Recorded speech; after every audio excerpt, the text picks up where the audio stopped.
este mensaje, hermanos, es la membresía, la unidad a través de la profundidad del compromiso. No es un tema, hermanos, que se pueda redactar en un sermón. Así que lo vamos a tratar de hacer lo más simple posible para poder comprenderlo, ya que aún muchos tratan de poder explicar este tema, predicar este tema, y en las iglesias a veces como que no entra mucho el tema de la membresía. Pero gracias a Dios nosotros lo hemos entendido, nosotros lo hemos abrazado, nosotros hemos estado también trabajando en ello y cultivado, así que a nosotros nos ha sido de gran bendición, hermanos, tener membresía en la iglesia local. Así que, hermanos, Dios les bendiga, y para ser, hermanos, sinceros y claros en esta noche, hay muchos que buscan la iglesia perfecta, donde poder congregarse. Entonces, para empezar, vamos a decir eso, hermanos, que iglesias perfectas acá de este lado de la vida no hay. Amén. Iglesias perfectas no hay. En la gloria vamos así a ser perfeccionados, vamos a ser perfectos en la gloria, pero aquí iglesias de carne y hueso, iglesias que se someten a la palabra del Señor, miembros que caminan juntos, miembros que se someten a la palabra del Señor y que avanzan hacia adelante, pero no dejan de ser personas pecadores como lo somos todos nosotros. Iglesias perfectas no hay, así que vamos a sacar eso de inmediato de nuestras mentes, porque las personas que buscan una iglesia perfecta se llevan toda la vida buscando una y al final nunca la encuentran, así que nunca pueden permanecer ni siquiera en una iglesia. Algunos dicen que quieren congregarse en una iglesia neotestamentaria. Vamos a ver qué datos nos ofrecen estas iglesias. En Corintio, como decía nuestro hermano, allá hay mucho pleito entre los hermanos. Algunos dicen yo soy de Apolo, de Cefas, también hay celos, discusiones, hasta fornicaciones en la iglesia de Corintio. En Efesios hay muchas personas sin amor, aunque empezaron bien, pero después terminaron con muchas personas sin amor. En Tesalónica la iglesia, hermano, anda desordenadamente y hay muchos que no les gusta trabajar. En Colosas, hermanos, hay problemas doctrinales.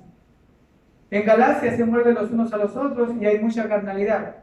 Y en Filipos, que podría ser nuestra mejor opción, Evodia y Sintique andaban como perro y gato, más encima la iglesia tomaba, hermanos, posesión por uno y por otro. Entonces, hermanos, la Biblia nos enseña que las iglesias neotestamentarias tampoco eran perfectas. Menos lo vamos a hacer en este tiempo. Entonces somos congregaciones, hombres y mujeres pecadores que dejan atrás su vida pasada, pero sí que se esfuerzan en andar juntos y avanzar hacia adelante, sujetándose a la palabra del Señor, guiados por el Espíritu, pero al final de cuentas, personas de carne y hueso. La iglesia perfecta la encontraremos en el cielo.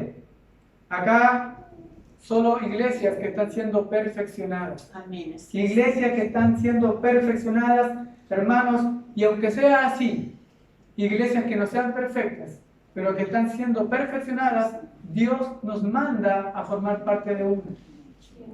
Es bíblico, hermano, formar parte de una iglesia, parte de la membresía, y Dios nos manda, y ese es el punto central que quiero que nos enfoquemos hoy día, que Dios nos manda, hermano, a congregarnos en una iglesia local y formar parte de la membresía, para poder crecer en sabiduría, en gracia, en temor de Dios, en obediencia, en servicio y en sometimiento a su palabra. Ahora yo sé, hermanos, que cuando tratamos este tema de las iglesias, hay muchos que han sufrido desilusiones. Hermanos, antes de entrar a los 3 puntos, hay muchas cosas que decir. Hay muchas cosas que decir porque nuestra mente, hermano, piensa muchas cosas. Entonces, yo sé que cuando tratamos este tema de la iglesia local, hay creyentes que han tenido malas experiencias. Hasta uno mismo quizás tuvo malas experiencias. Algunos hermanos han dicho que no se van a congregar más porque han visto manipulación en lo económico. Otros han sufrido, hermano, manipulación en las vidas personales, se han metido mucho en la vida de las personas. Otros han visto, hermano, muchas doctrinas erradas que al final no parece una iglesia, sino que parece una sinagoga del diablo. Y no parece una iglesia. Entonces yo sé, y hermano, estoy claro que todos nosotros hemos vivido diferentes cosas.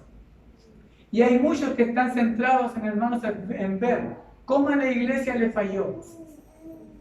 Hay muchos que se centran en ver cómo a la iglesia le falló, que deciden no congregarse más. Y eso lo hemos visto nosotros cuando predicamos en la calle, cuando predicamos en la Plaza Bicentenario. ¿Por cuántos meses predicamos ahí? ¿Con cuántas personas no conversamos? No me congrego yo en la iglesia porque me hicieron esto y esto otro. Y están tan centrados, hermanos, en ver cómo la iglesia les falló, que decidieron en su corazón no congregarse más. Y eso es muy difícil, hermanos, de poder sacar de la mente y del corazón de la persona. Pero no es imposible. No es imposible, porque Dios tiene un propósito eterno con cada uno de sus hijos. Hermanos, les pongo un ejemplo.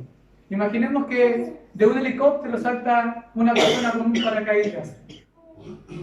Y este paracaídas falla. Y al momento, hermanos, de caer al suelo, esta persona sufre muchas fracturas y rupturas en su cuerpo. Y al saber esto, todos los paracaidistas del mundo deciden saltar más sin paracaídas. Y van a saltar así nomás. Hermanos, ni todos los paracaídas fallan, ni vamos a estar más seguros sin paracaídas. Lo que tenemos que hacer es buscar un buen paracaídas. O sea, buscar un buen lugar donde se predique la palabra del Señor, donde sea la cabeza Cristo, donde los líderes sean líderes piadosos, que anden en santidad, donde los miembros se amen los unos por los otros, donde la cabeza de la iglesia sea Cristo y la palabra sea el pilar fundamental del crecimiento espiritual de cada hermano. Aunque no hayan fallado, hermano, en cualquier lugar, debemos seguir buscando, porque iglesias, hermanos, que sean piadosas, iglesias que estén predicando la palabra, que se estén esforzando por servir al Señor, hay, hermanos. Ahora, tampoco sirve decir, hermanos, que yo pertenezco a la Iglesia Universal. Eso es algo muy importante que debemos saber, que muchos lo piensan. Yo pertenezco a la Iglesia Universal, Cristo me salvó, ahora yo no necesito una iglesia local. Muchos piensan de esa manera, y es un pensamiento equivocado. Nosotros, al momento de la conversión, estamos unidos a Cristo, unidos al cuerpo, que es su iglesia, pero también debemos participar de una iglesia local, donde vivir las realidades del Evangelio. Necesitamos ser obedientes, necesitamos sujetarnos, necesitamos obedecer a nuestros pastores, a nuestros líderes, necesitamos servir en la iglesia, necesitamos ser servidos. Entonces, hermanos, en la iglesia local es donde se viven las realidades del Evangelio.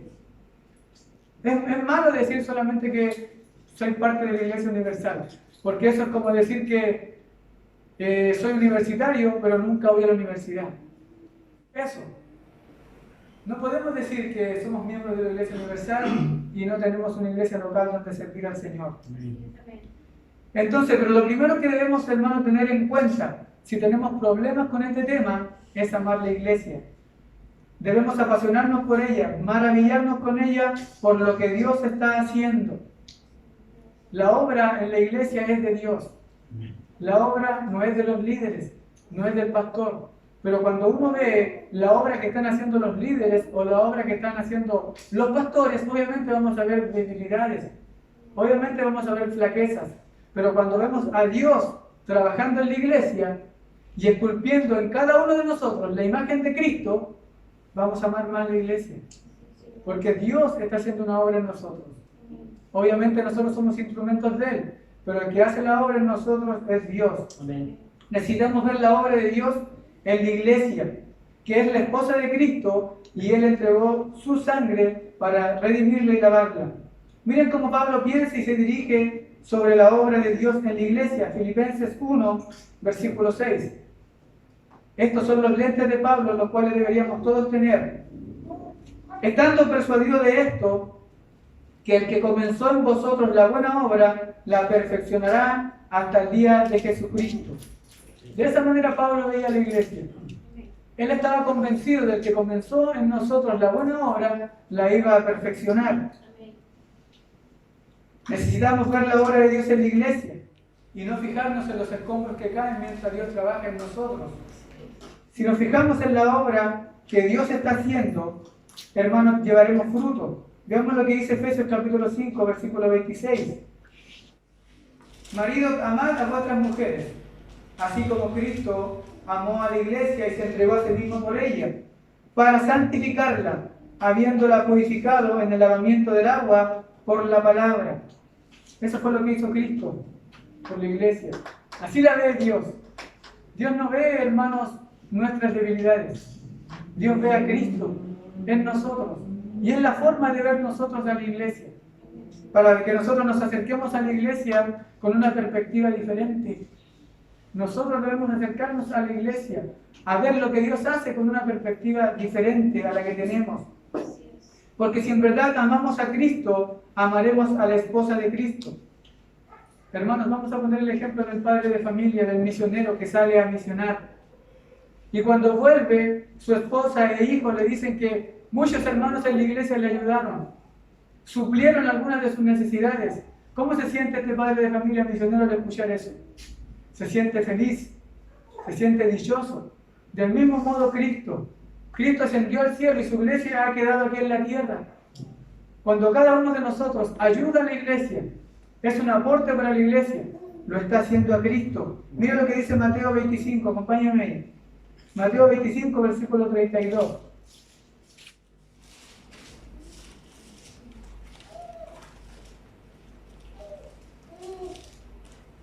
Y serán reunidas delante de él todas las naciones, y apartará los unos de los otros, como aparta el pastor las ovejas de los cabritos, y pondrá las ovejas a su derecha y los cabritos a su izquierda. Entonces el rey dirá a los de su derecha: venid, benditos de mi Padre, heredad el reino preparado para vosotros desde la fundación del mundo, porque tuve hambre y me diste de comer, tuve sed y me diste de beber, fui forastero y me recogiste, estuve desnudo y me cubriste, enfermo y me visitaste, en la cárcel y viniste a mí. Entonces los justos responderán diciendo: ¿cuándo te hemos visto hambriento y te sustentamos? ¿O sediento y te dimos de beber? ¿Y cuándo te vimos forastero y te recogimos? ¿O desnudo y te cubrimos? ¿O cuándo te vimos enfermo o en la cárcel y vinimos a ti? Y el rey respondiendo les dirá: de cierto les digo, que en cuanto lo hiciste a uno de estos mis hermanos más pequeños, a mí lo hiciste. Cuando nosotros hacemos un bien a la iglesia, nos estamos haciendo a Cristo. Amén. Cristo está en el cielo, su iglesia está aquí. Y debemos, hermanos, ver la iglesia de esa perspectiva, que es la esposa de Cristo. Y si tenemos eso en mente, nos vamos a acercar de manera diferente. Ver la obra que Dios está haciendo dentro de la iglesia. Gloria a Dios.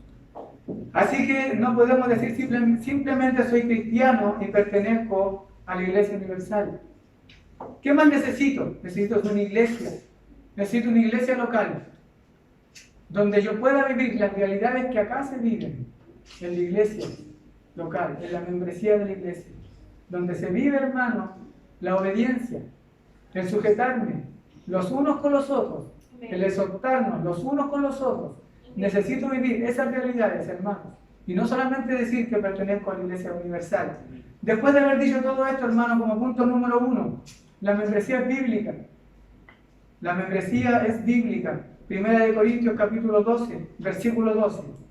Porque así como el cuerpo es uno y tiene muchos miembros, pero todos los miembros del cuerpo, siendo muchos, son un solo cuerpo, así también Cristo. Romanos también, capítulo 12, versículos 4 y 5. Porque de la manera que en un cuerpo tenemos muchos miembros, pero no todos los miembros tienen la misma función, así nosotros, siendo muchos, somos un cuerpo en Cristo, y todos miembros los unos de los otros. Aquí Pablo está hablando del cuerpo de Cristo. Pero ¿cómo, hermano, va a ser esto una realidad en nosotros? ¿Cómo el cuerpo va a ser una realidad en nosotros, hermano, cuando nosotros estamos juntos? Nosotros sabemos todos que tenemos hermanos en diferentes partes del mundo, en la iglesia universal. Tenemos hermanos en África, hermanos en México, en Argentina, en España, en diferentes partes del mundo. Pero ¿cómo en este contexto vamos a ser un cuerpo? ¿Cómo nos vamos a exhortar los unos con los otros? Solamente, hermano, estando cerca. Y eso se vive en la iglesia, en la membresía. Eso se vive dentro de la iglesia. En la membresía de una iglesia local, hermano, se puede vivir esa realidad. Exhortarnos los unos con los otros. Amarnos los unos con los otros. Sujetados los unos con los otros. Eso solamente se vive en el contexto de la iglesia local. Yo sé que tenemos hermanos en todas las partes del mundo. Somos miembros de un cuerpo, el cuerpo de Cristo. Pero eso se hace visible, hermanos, en la iglesia local. Ahora, usted se preguntará, estos versículos hablan de unidad, de cercanía, de exhortarnos los unos con los otros. ¿Y el registro de membresía? Se preguntará usted. Hechos capítulo 1, versículo 15. Vamos a ver aquí. En aquellos días Pedro se levantó en medio de los hermanos, y reunidos eran como 120 en número, y dijo, para poner en contexto este pasaje, hermano, del Señor ascendió al cielo, estamos en la iglesia de Jerusalén, y los apóstoles quieren elegir a un apóstol que suplante a Judas Iscariote. Pedro dice que los reunidos eran como 120 en número. Pedro está delimitando el número de los creyentes que estaban ahí en Jerusalén. Y dice que eran 120 en número, los reunidos. Entonces Pedro empieza a explicar la necesidad de la iglesia a los reunidos que estaban ahí, a los 120. Ahora, literalmente, en griego, leemos así esta palabra, la que está entre paréntesis. Ese entre paréntesis quiere decir una aclaración. En griego lo leemos de esta manera. Y la multitud de nombres era como de 120. Y esta expresión se encuentra en el Antiguo Testamento en hebreo, cuando se refiere cuando el pueblo de Israel hace un censo. Hace el censo. Esto lo vemos en Números capítulo 1, versículo 2, cuando Dios le dice a Moisés que haga un censo y cuenten las cabezas de las familias. Y dice el pasaje en Números capítulo 1, versículo 2. Tomad el censo de toda la congregación de los hijos de Israel por sus familias, por las casas de sus padres, con la cuenta de los nombres. Todos los varones por sus cabezas, por la cuenta de los nombres. Ahí vemos la expresión. También la vemos en Números capítulo 3, versículo 43. Aquí Moisés está haciendo un censo de los primogénitos de todas las familias. Y dice el pasaje que se debían contar los primogénitos varones conforme al número de sus nombres. La misma expresión que vemos en Hechos capítulo 1, versículo 15. Y en Números capítulo 26, versículo 53, cuando se reparte la tierra prometida, en la tribu de Israel, según el tamaño de la tribu, para saber el tamaño de la heredad que le tocaba a cada tribu, dice, a estos se repartirá la tierra en heredad, por la cuenta de los nombres. Cada vez que vemos, hermanos, esta expresión en el Antiguo Testamento, se está refiriendo a un listado de personas, a un listado de gente que pertenecen al pueblo. Entonces, hermano, Pedro en Hechos está diciendo exactamente lo mismo, que habían 120 nombres reunidos. Él los conocía. Entonces había un registro de nombres en la iglesia primera, en la iglesia de los Hechos. Ahora, otros pasajes también dicen cómo los creyentes buscan unirse a sus hermanos. Obviamente, cuando nosotros al momento de la conversión nos unimos a Cristo, también nos unimos al cuerpo universal de Cristo. Pero hay pasajes, hermanos, que nos muestran que el creyente, aparte de eso, también busca unirse a sus hermanos. Mire cómo lo dice Hechos capítulo 2, versículo 41. Así que los que recibieron su palabra fueron bautizados y se añadieron aquel día como 3.000 personas y perseveraban en la doctrina de los apóstoles, en la comunión unos con otros y en el partimiento del pan. ¿Se añadieron a dónde? Se añadieron a los 120. Estos hermanos convertidos se añadieron a los 120 que estaban ahí. No fueron a ningún otro lugar. Ahí fueron convertidos, ahí se añadieron a los 120. Entonces la iglesia de un día pasó de una membresía de 120 a 3.120 hermanos. Y perseveraban. Eso es un signo, hermanos, de un hermano que ha sido participante de la bendición de Dios, de la salvación de Dios, que ha sido injertado al cuerpo espiritual universal de Cristo, pero después él persevera en el lugar donde él se congrega. Y perseveraban, dice el versículo 42, en la doctrina de los apóstoles, en la comunión unos con otros y en el partimiento del pan. Hay un pasaje muy claro también en Hechos capítulo 9, versículo 26. Aún más claro todavía. Pablo se acaba de convertir. Está buscando a los discípulos para unirse a ellos.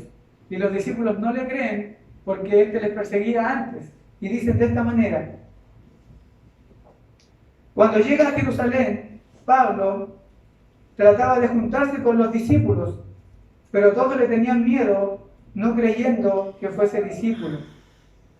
Este pasaje, hermano, cuando habla de juntarse, hablamos de un verbo muy particular. Hablamos del verbo kolaimon, que significa unirse, y es el mismo verbo, hermanos, que se usa para la unión matrimonial en Mateo 19, versículo 5. Por esto el hombre dejará padre y madre y se unirá a su mujer, y los dos serán una sola carne, y se unirá a su mujer. Hermanos, cuando Cristo nos salva, nos hace parte de la Iglesia Universal, pero también, hermanos, nos manda a unirnos a un cuerpo local de creyentes, donde nos unamos los unos con los otros, nos exhortemos los unos con los otros, crezcamos los unos con los otros y avancemos los unos con los otros a la perfección.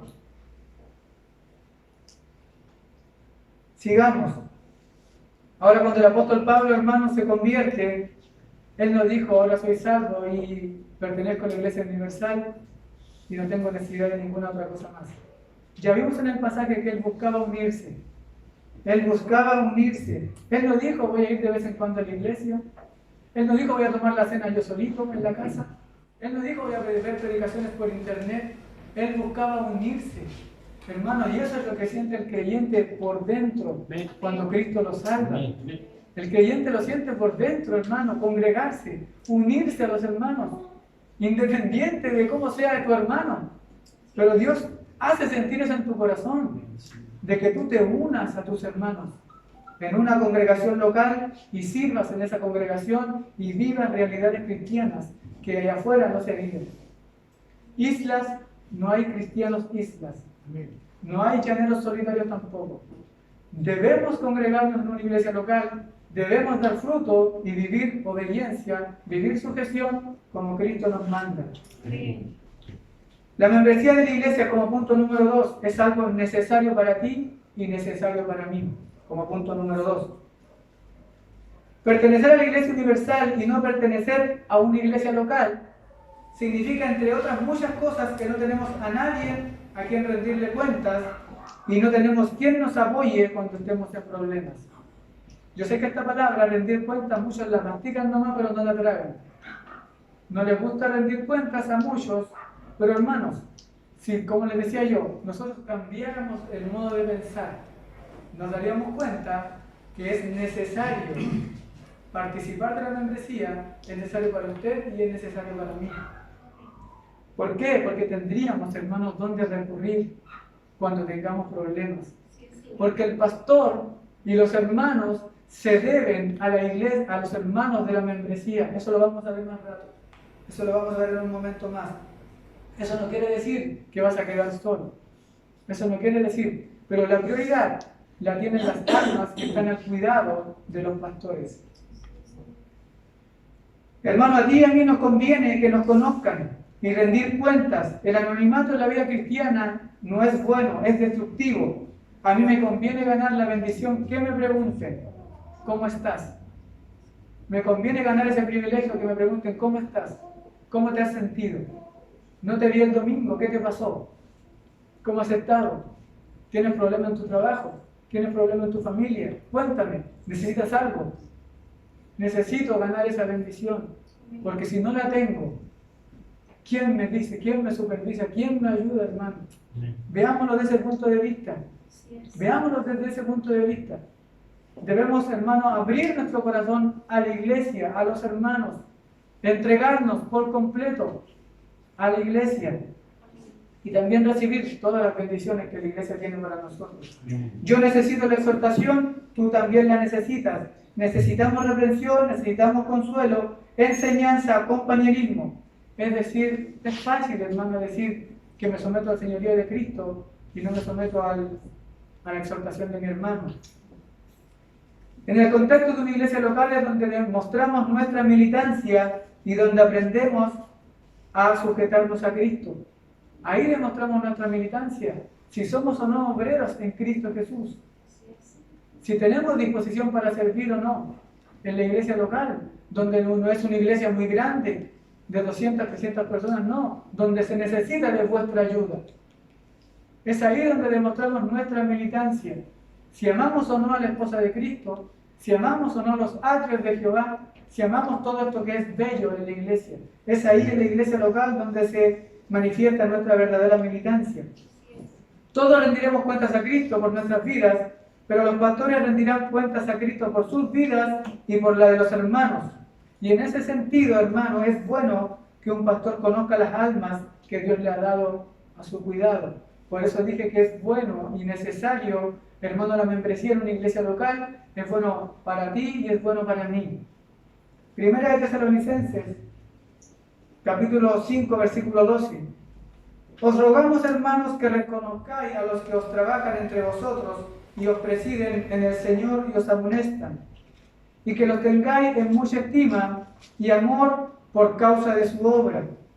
Hebreos 13, 17. Obedeced a vuestros pastores y sujetaos a ellos, porque ellos velan por vuestras almas, como quienes han de dar cuenta, para que lo hagan con alegría y no quejándose, porque esto no es provechoso. No podemos vivir, hermanos, como llaneros solitarios. Nuevamente lo digo, no podemos vivir como islas en el Evangelio. Necesitamos, hermanos, someternos, necesitamos exhortarnos, necesitamos unirnos los unos con los otros. Así que, hermanos, nos acercamos a la iglesia para darnos por completo. Nos vamos a ilustrar de esta manera, hermanos. En la geografía de Israel hay dos mares que en realidad son dos lagos, el de Galilea y el Mar Muerto.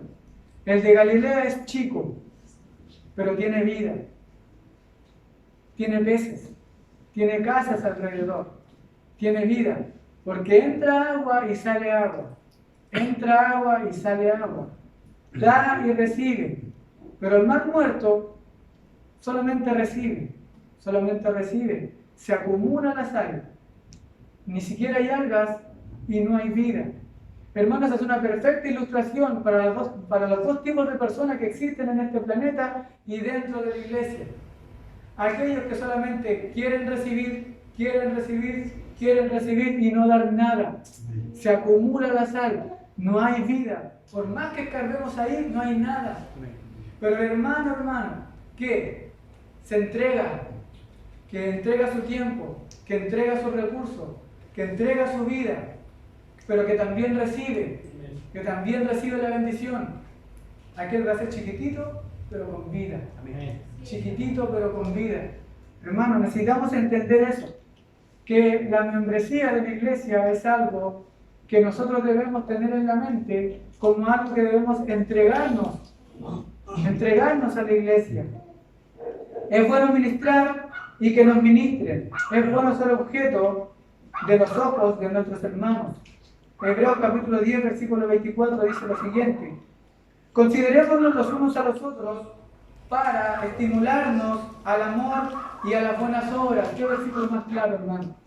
Considerémonos unos a otros para estimularnos al amor y a las buenas obras, no dejando de congregarnos como algunos tienen por costumbre, sino exhortándoos, y tanto más cuando veis que aquel día se acerca. En la iglesia encontramos protección. En la iglesia encontramos ayuda, consejo. La iglesia es nuestra salvaguarda del mundo. Hay problemas familiares, la iglesia. Acerquémonos a la iglesia, es nuestro oasis en el desierto. Amén. Cuando estemos tristes, nuestro hermano nos alegrará. Amén. Cuando estemos apagados, nuestro hermano nos va a encender. La iglesia es para eso, hermano. Amén. Hebreos capítulo 3, versículo 12. Mirad, hermanos, que no haya en ninguno de vosotros corazón malo de incredulidad, para apartarse del Dios vivo. Versículo 13, antes exhortaos los unos a los otros, cada día, entre tanto que se dice hoy, para que ninguno de vosotros se endurezca por el engaño del pecado. Antes exhortaos los unos a los otros, cada día. ¿Cuántas veces encontramos esta frase en el Nuevo Testamento? Exhortaos los unos a los otros, amaos los unos a los otros, consideraos los unos a los otros. ¿Y dónde se vive eso, hermano? En el contexto de la membresía de una iglesia local. Punto número 3 y final. La membresía en una iglesia es algo elemental. Es elemental para los pastores porque tienen a cargo el cuidado de las almas. ¿De qué almas? las almas de todo el mundo, las almas de todo Chile o las almas de toda Antofagasta. Es elemental que el pastor conozca cuáles son las almas que tiene a su cuidado. La membresía de esta congregación, hasta ahí llega la capacidad.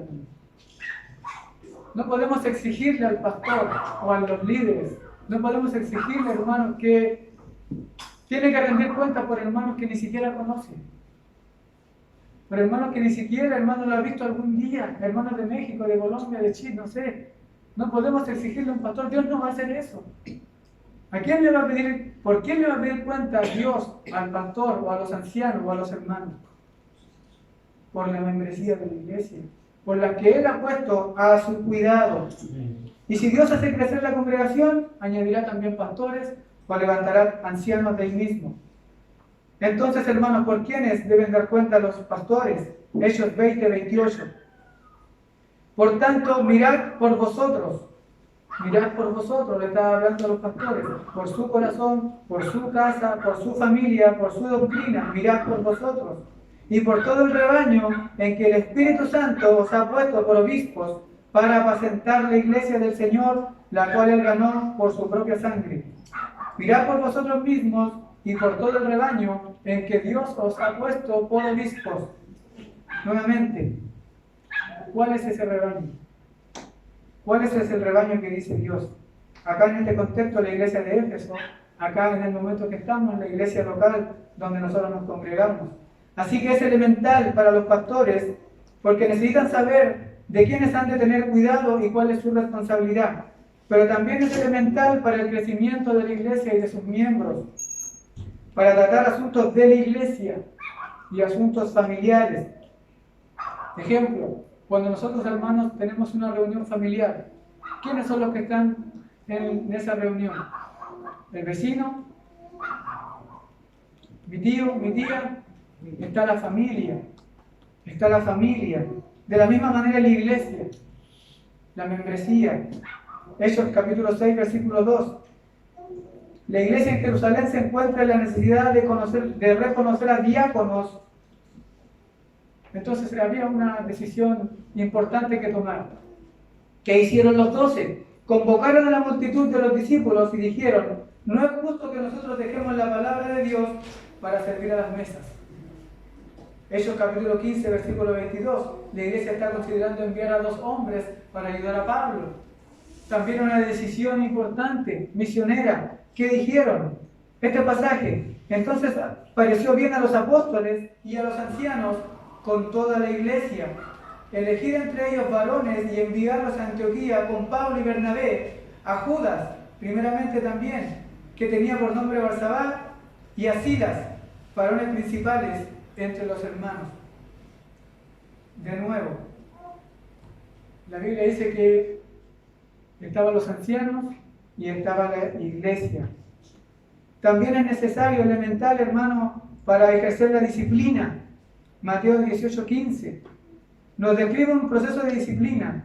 Por tanto, si tu hermano peca contra ti, ve y repréndele estando tú y él solos. Y si te oyere, has ganado a tu hermano. Hermano, como yo lo veo, esto es un proceso de rescate. No es una falta de amor en nosotros, es un proceso de rescate. Porque si nosotros vemos, hermano, el pasaje que antecede a este pasaje de la disciplina, veremos al buen pastor que deja 99 ovejas y va por los montes a buscar la que se había perdido. Entonces, después que relata todo ese hecho, que la rescata, que la toma, se la lleva y se pone feliz, él dice: por tanto, si tu hermano peca contra ti, ve y repréndele tú y él solo. O sea, de la misma manera que Jesús, o que el buen pastor va a buscar esa oveja que se perdió, de la misma manera el hermano tiene que ir a disciplinar al hermano que se ha escapado de la obediencia a Cristo. Eso es lo que está diciendo este pasaje, hermano. Es una operación de amor en rescate. No es una falta de amor. No es una falta de cariño. Es una operación de amor en rescate. Pero si no te escucha, anda con 2 o 3 testigos. Y si no escucha a esos 2 o 3 testigos, dilo a la iglesia. Nuevamente, ¿quién es la iglesia? Se deben tratar estos asuntos, hermanos, libremente. Se deben publicar en el Facebook. Se deben poner en el grupo de WhatsApp para que todos lo vean. Estos asuntos se tratan familiarmente, donde la membresía forma parte. Y para terminar, querido hermano, que el Señor nos ayude. Que el Señor nos ayude en este tema, nos ayude a entender que necesitamos ser parte de la membresía. Que necesitamos unirnos los unos con los otros, exhortarnos los unos con los otros para poder crecer. Nosotros estamos en pañales, por decirlo de una manera, pero cada vez más Dios nos va a ir perfeccionando, Dios nos va a ir ayudando, Dios va a ir haciendo crecer, hermanos, nuestra mente, nuestra sabiduría para ejercer bien esto. Y que la iglesia, hermanos, no es nuestra salvaguarda. No veamos la iglesia, hermanos, como algo lejano. No veamos la iglesia como que nos van a hacer daño. La iglesia es nuestro oasis, es nuestro lugar de descanso. Es donde nosotros nos refugiamos cuando no sabemos qué hacer. O hay alguien que aquí se la sabe todas. A veces necesitamos, hermano, ayuda. Necesitamos. Y la iglesia está para eso. Les animo a exhortarnos los unos con los otros, en amor, en sabiduría y en paciencia. Que el Señor les bendiga, hermano.